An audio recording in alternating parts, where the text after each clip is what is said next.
Hello दोस्तों, स्वागत है आपका हमारे चैनल में। और आज मैं लेके आया हूँ एक नया वीडियो जिसमें हम टीचिंग एप्टीट्यूड के जो संचार और अंतः क्रिया है उसके ऊपर कुछ क्वेश्चंस देखेंगे।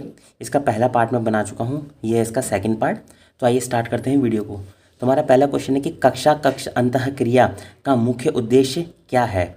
ऑप्शन से केवल शिक्षक का प्रभुत्व स्थापित करना, छात्रों की सक्रिय भागीदारी और सहभागिता सुनिश्चित करना, कक्षा को शांत बनाए रखना या फिर पाठ्यक्रम को जल्दी पूरा करना।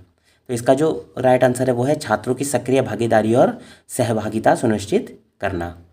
अगला क्वेश्चन है हमारे पास कि एक शिक्षक को कक्षा में प्रश्न पूछने के लिए छात्रों को क्यों प्रोत्साहित करना चाहिए। ऑप्शन से समय बर्बाद करने के लिए, अनुशासन बनाए रखने के लिए, केवल परीक्षा की तैयारी के लिए या फिर उनकी जिज्ञासा और आलोचनात्मक चिंतन कौशल को बढ़ावा देने के लिए।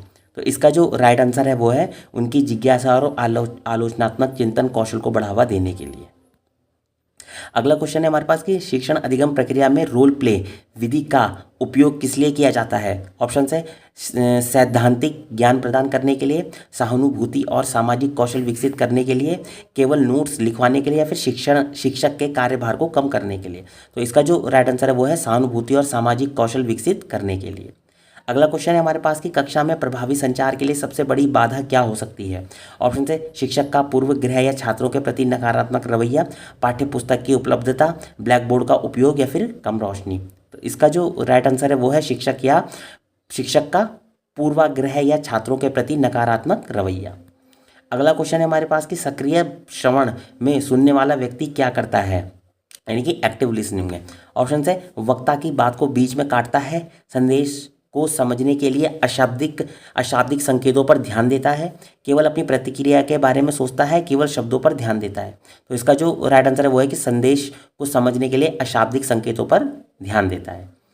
अगला क्वेश्चन कि कक्षा संचार को अधिक समावेशी बनाने के लिए शिक्षक को क्या करना चाहिए। ऑप्शन से केवल एक भाषा का उपयोग करना, धीमे सीखने वालों को अनदेखा करना, विभिन्न शिक्षण शैलियों और आवश्यकताओं को समायोजित करना या फिर जटिल शब्दों का प्रयोग करना। तो इसका जो राइट आंसर है वो है विभिन्न शिक्षण शैलियों और आवश्यकताओं को समायोजित करना।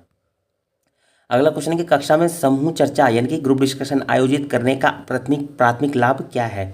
ऑप्शन है छात्रों को चुपचाप बैठने देना, छात्रों में सहयोग और समस्या समाधान कौशल विकसित करना, शिक्षक को व्याख्यान देने से बचाना या फिर केवल कुछ मेधावी छात्रों को अवसर देना। इसका जो राइट आंसर है वो है कि छात्रों में सहयोग और समस्या समाधान कौशल विकसित करना।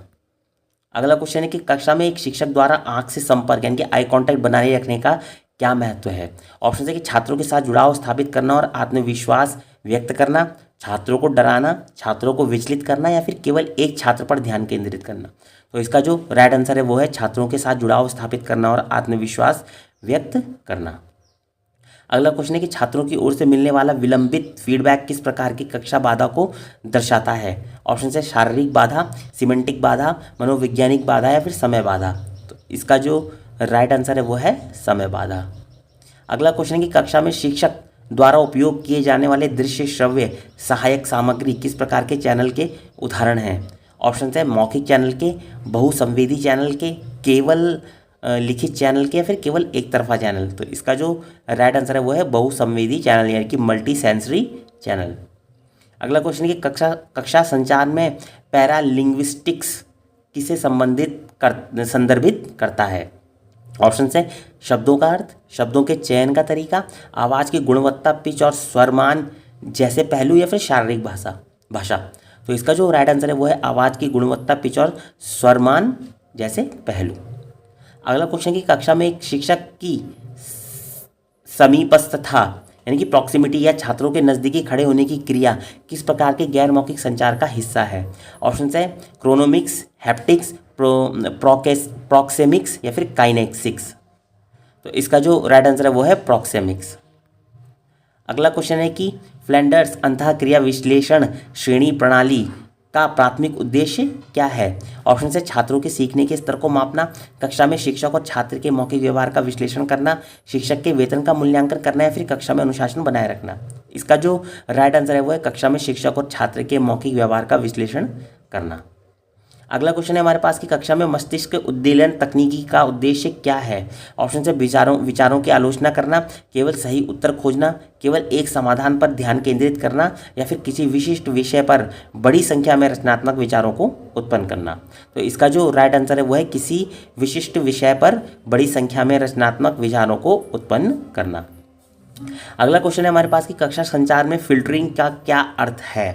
ऑप्शन से छात्रों द्वारा अपनी समझ के अनुसार जानकारी को बदलना या दबाना, केवल महत्वपूर्ण संदेशों को चुनना, संदेशों को रिकॉर्ड करना, या फिर संचार चैनल को साफ करना। इसका जो राइट आंसर है वो है छात्रों द्वारा अपनी समझ के अनुसार जानकारी को बदलना या दबाना।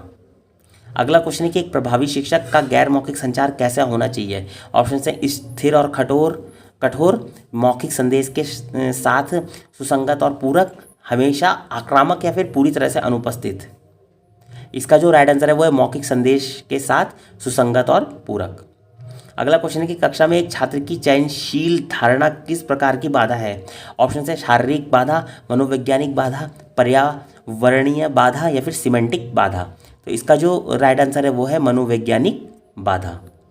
अगला क्वेश्चन है कि शिक्षक द्वारा छात्रों को तुरंत सकारात्मक प्रतिक्रिया देने का क्या उद्देश्य है। ऑप्शन है छात्रों को शर्मिंदा करना, केवल गलतियों को इंगित करना, कक्षा में समय बर्बाद करना, या फिर वांछनीय व्यवहार यानी कि डिजायर्ड बिहेवियर को मजबूत करना। इसका जो राइट आंसर है वो है वांछनीय व्यवहार को मजबूत करना। अगला क्वेश्चन है कि शिक्षण में संचार का उद्देश्य केवल सूचना देना नहीं है बल्कि क्या है। ऑप्शन है छात्रों को केवल आज्ञाकारी बनाना, शिक्षक की शक्ति दिखाना, छात्रों के व्यवहार और समझ में परिवर्तन लाना, या फिर पाठ्यक्रम को सबसे कठिन बनाना। तो इसका जो राइट आंसर है वो है छात्रों के व्यवहार और समझ में परिवर्तन लाना। अगला क्वेश्चन है हमारे पास कि छात्रों के बीच सहयोग को बढ़ावा देने के लिए सबसे उपयुक्त संचार विधि कौन सी है। ऑप्शन है व्याख्यान है, या फिर व्यक्तिगत पठन है, सहकर्मी शिक्षण और परियोजना कार्य है, या फिर केवल नोट्स कॉपी करना है। इसका जो राइट आंसर है वो है सहकर्मी शिक्षण और परियोजना कार्य। अगला क्वेश्चन है कि कक्षा में शोर किस रूप में हो सकता है। ऑप्शन है कक्षा के बाहर का शोर हो सकता है, छात्र का आंतरिक विचार या चिंता हो सकती है, अस्पष्ट हस्तलेखन है, या फिर उपरोक्त सभी। तो इसका जो राइट आंसर है वो है उपरोक्त सभी, यानी कि शोर किसी भी प्रकार का हो सकता है। अगला क्वेश्चन है कि एक शिक्षक को कक्षा संचार में हम का उपयोग अधिक क्यों करना चाहिए बजाय मैं के। तो ऑप्शन से यह केवल एक औपचारिकता है, यह स्वामित्व और टीम वर्क की भावना को बढ़ाता है, इससे शिक्षक कम सक्षम लगता है, इससे कक्षा में भ्रम होता है। तो इसका जो राइट आंसर है वो है कि यह स्वामित्व और टीम वर्क की भावना को बढ़ावा देता है। अगला क्वेश्चन है कि प्रभावी कक्षा संचार को द्विमार्ग प्रक्रिया बनाने के लिए शिक्षक को क्या करना चाहिए। ऑप्शन से केवल व्याख्यान देना, छात्रों को प्रश्न पूछने और प्रतिक्रिया देने के लिए प्रोत्साहित करना, उन्हें केवल नोट्स लेने के लिए कहना, या फिर संचार के सभी चैनलों को बंद कर देना।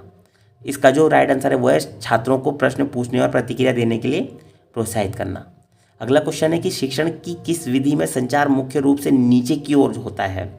रोल प्ले में, विचार विमर्श में, व्याख्यान विधि में, या फिर समूह परियोजना में। तो इसका जो राइट आंसर है वो है व्याख्यान विधि में जो हमारा क्या होता है संचार होता है वो मुख्य रूप से नीचे की ओर होता है। अगला क्वेश्चन है कि कक्षा में पारदर्शिता यानी कि ट्रांसपेरेंसी का अर्थ है शिक्षक की सभी शिक्षण विधियों को गुप्त रखना, केवल कठिन विषयों को पढ़ाना, छात्रों को कोई जानकारी नहीं देना, या फिर सीखने के लक्ष्यों, अपेक्षाओं और मूल्यांकन मानदंडों को छात्रों के लिए स्पष्ट करना। तो इसका जो राइट आंसर है वो है कि सीखने के लक्ष्यों, अपेक्षाओं और मूल्यांकन मानदंडों को छात्रों के लिए स्पष्ट करना। तो दोस्तों ये थे हमारे कुछ क्वेश्चंस टीचिंग एप्टीट्यूड के संचार और अंतःक्रिया के ऊपर। अगर आपको वीडियो पसंद आई हो तो आप लाइक, शेयर और चैनल को सब्सक्राइब जरूर कीजिएगा। बाकी मिलते हैं अगले वीडियो में, तब तक के लिए बाय बाय।